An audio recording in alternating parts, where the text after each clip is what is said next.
Morning, everyone. NWA Prepper. So it is it is the time of year where I start telling you the temperature. I don't know why I do it, but I feel obligated to tell you it's 40 degrees. Oh, man. So, I want to talk about cycles. Cycles in our preparedness. And just like everything else, or most things in our life, I dare say everything, it's an up and a down, it's a roller coaster of highs and lows. Preparedness is absolutely no different. It might even be more susceptible to extreme highs and extreme lows than some other things because of the emotion that most of us put into our preparedness. And that's a normal thing, in my opinion. There are times, and I'm by highs and lows, I mean there are times that we're really energized about preparedness. Excuse me, I haven't been sleeping very well. But, so there are times that we're excited about the next thing. And that's often because of classes that we're taking, training we're getting, meetings on new possibilities, meeting new people. Those create highs, and we prep really hard during that time. That's when we're like, oh, I don't need to stop by the coffee shop.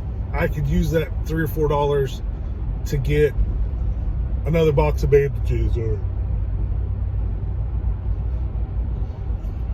I apologize, or some more beans, or well, if I just do that for a few days, then I can get another Sawyer water filter.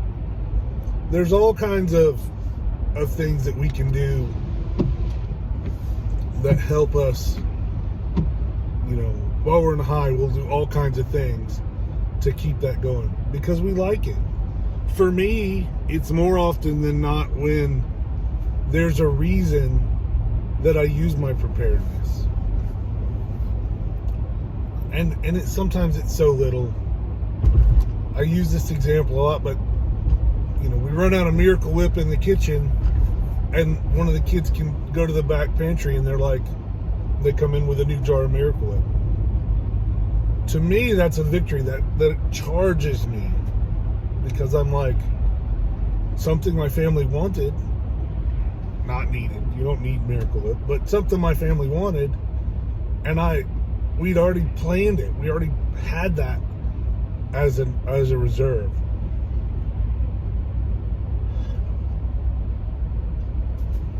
Sorry. And so that's exciting to me. That charges my battery. That makes me like, not only do I need to get another Miracle Whip, but what else do they use or like that I want to be able to have? And then there are the lows where, where you're working 60 hours a week, and there's a lot of activities at church, and your kids have things going on everywhere around, and you don't, I'm not going to say you don't have, but you're making time for other things. And so sometimes your preparedness activities are very minimal, or even none sometimes, because you're on the downward trend. And that happens.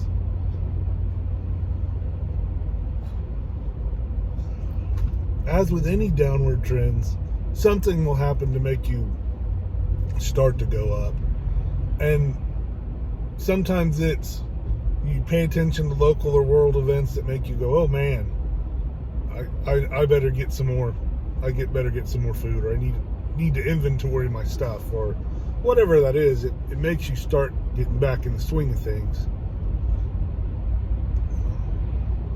Hopefully for me, it's something like I've started paying attention and I realize, oh, well, ravioli's on sale this week.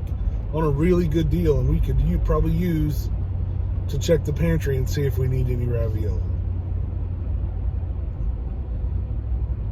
You know, or my favorite is I see a message for an upcoming meet and greet or a class or some kind of training that I can take, and I'm like, oh, well, you know, all right, and I get charged about that, and I'll start back up on the upwards bend. And those are both very normal. Life has ups and downs. You hear that all the time. Well, your preparedness life is no different. It's a part of your life, so it's going to have ups and downs. How you handle them is what's important. You got to realize there are going to be times that you don't feel like doing preparedness stuff.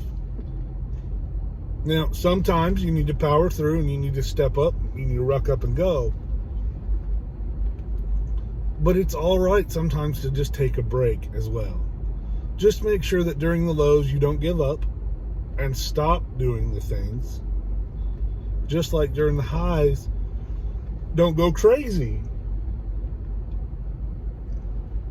You know, when that ravioli goes on sale, don't take money out of your emergency fund to go buy ravioli just because you're excited it's on sale.